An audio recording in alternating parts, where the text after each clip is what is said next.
on the mainland, there was an engine named Timothy who had had an accident on a viaduct many years ago. And he had risen again, but he wasn't as good as all the other engines. He was a demonic engine now. But he had some brothers in the mainland, and one of them was a ghost. And then he had some other allies that were trucks that were named Lily, Lucidity,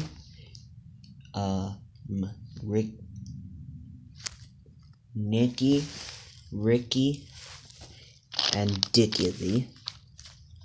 And then there was Timothy's brother, and 4 more engines, plus a brake van that were not like him. Their names were Thomas, James, Gordon, Olily,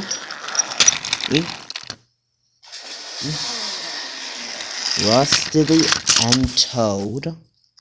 And Thomas and his friends knew that Timothy had given the trucks the power to move on their own with his evil magic. But Thomas and his friends had managed to defeat them, as well as destroy Lucy, Lily, Ricky, Nicky, and Dicky.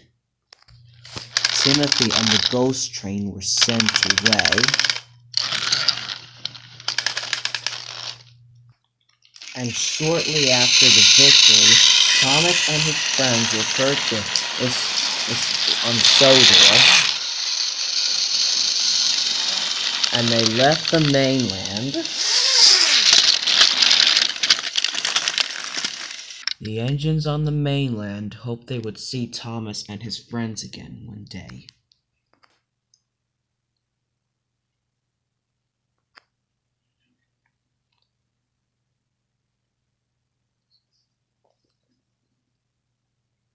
Here we are, said Thomas. This must be the Sodor Steamworks. Let's go inside.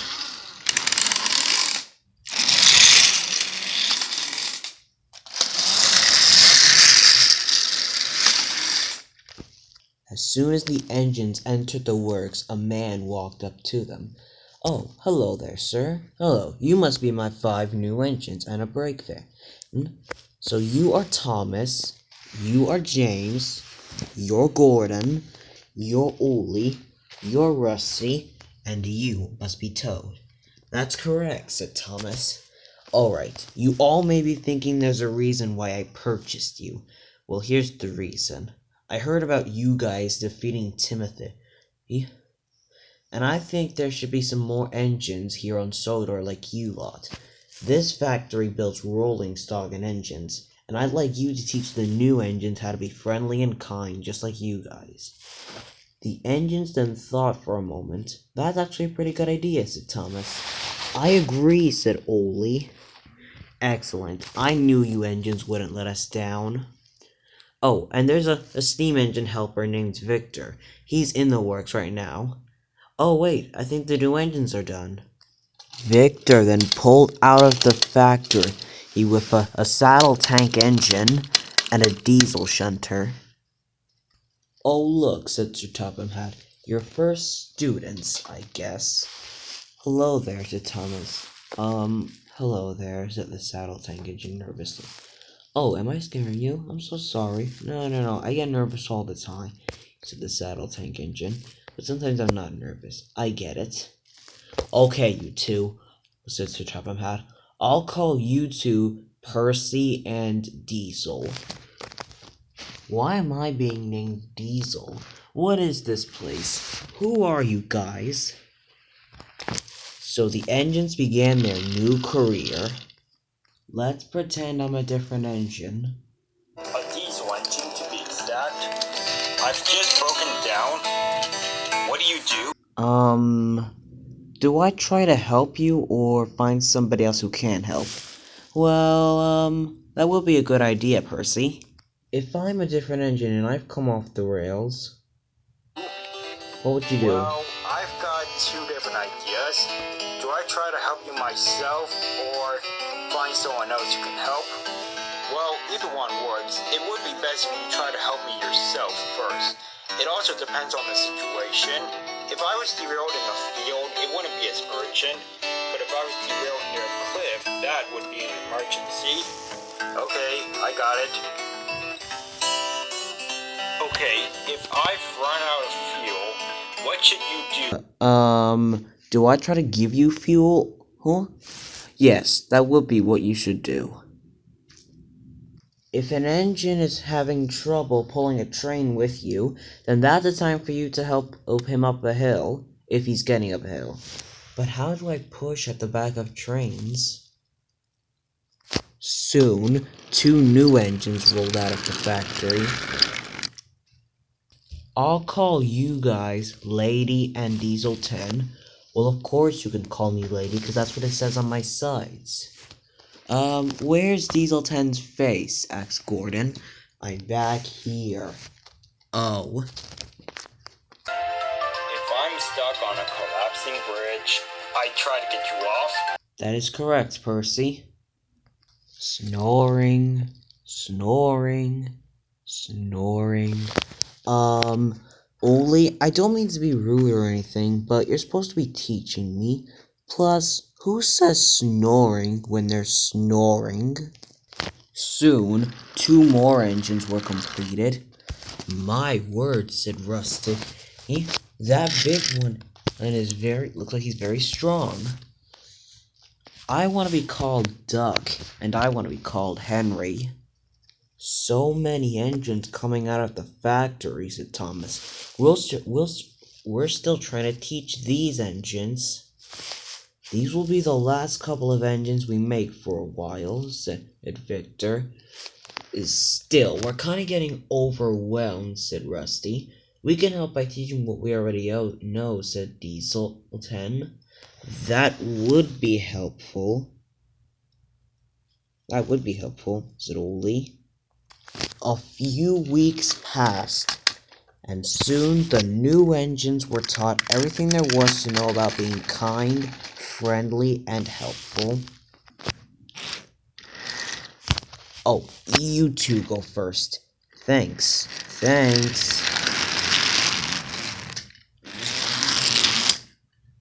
A couple more engines were soon made, including a big strong engine, and that was all brown, and an engine with 2 tenders at the back of him.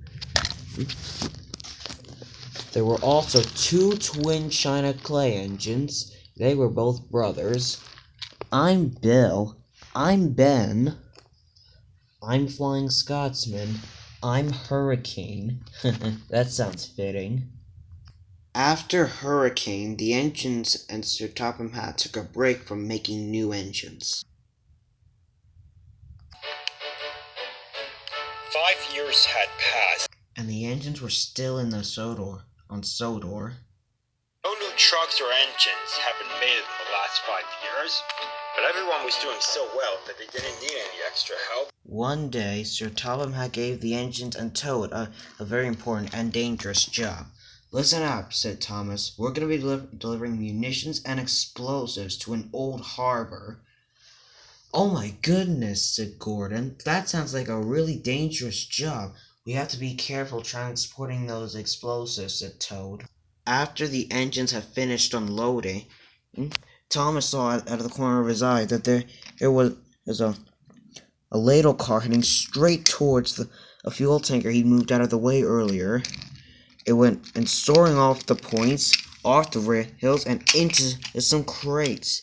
In no time, a small fire was starting. What was that? Asked Gordon. Fire! Cried Percy. Yikes! Cried James. Everyone, clear the area. Just then, there was an explosion, and a burning piece of debris flew into the air and landed on the flatbed coupled to the fuel tanker. Oh no, the fuel's on fire, said James. It's not on fire yet, said Thomas. I have to get it away from here before it explodes. Thomas tried to couple up to the flatbed, but he saw that it had a rusty coupling, so if he tried to pull it, the coupling could break. I guess I'll have to push it away, said Thomas. He bravely buffered up behind the flatbed and pushed it and the fuel tanker away. No, Thomas, Gordon, don't do it. Everyone, let's get out of here before we all get blown to bits. But as the engines headed for the exit, all of them, except for Percy and Rusty, came to a stop. They had all run out of diesel fuel and coal. Well, that's just great, said Percy. They're too heavy for just the both of us to pull. Rusty, you need to go get some coal cars and a fuel car down the line. The fire is starting to spread past the harbor. Well, then you better hurry and get everything so everyone can get out of here. Come on, and Rusty, let's be brave. I'm not sure about this, said Percy, now thinking it was a bad idea. And Percy and Rusty raced away as fast as they could. They both had a change of mind, so Percy found the coal cars and the oil tanker and coupled up to them.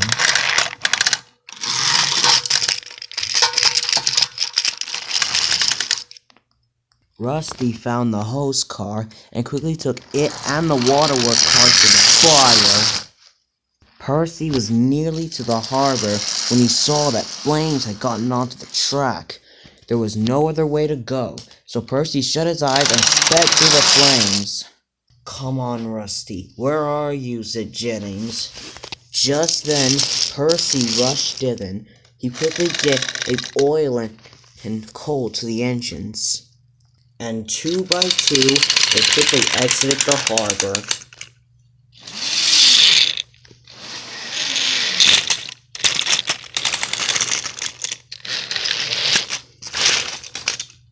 That's it, we're winning, said Toad. Where's Thomas? asked Sir Topham Hatt. He had to take a fuel tanker away from the fire. Need I mention the flatbed coupled with the fuel tanker was on fire? What? Said Sir Topham Hatt. He said he'd be fine, said Toad. No, he didn't, said Dieselton. Thomas had made his way to a bridge near a tall tower. The flames on the flatbed were starting to touch the fuel tanker. It began to smoke. Thomas realized he had to hurry. He shoved the tanker forward and raced down the hill. He began to back up, but his wheels toppled off. He tried to move forward to get them back on the track. But the fuel tanker had stopped right underneath the bridge. Boom! The tanker exploded and Thomas was thrown from the bridge. And he came crashing down on the field. He toppled end over end and hit the support of the tall tower. The tower wobbled and shook. Then it came crashing down on top of Thomas. The debris spread to the fuel tanker, and it quickly caught fire and began to spread. The engines were sitting in the ruins of the harbor. They were feeling very miserable. Just then Victor puffed in. Hey guys, I just wanted to see if you guys were feeling better. Never better, said Bill crossly. I think what he meant to say is we're never going to be better, said Hurricane.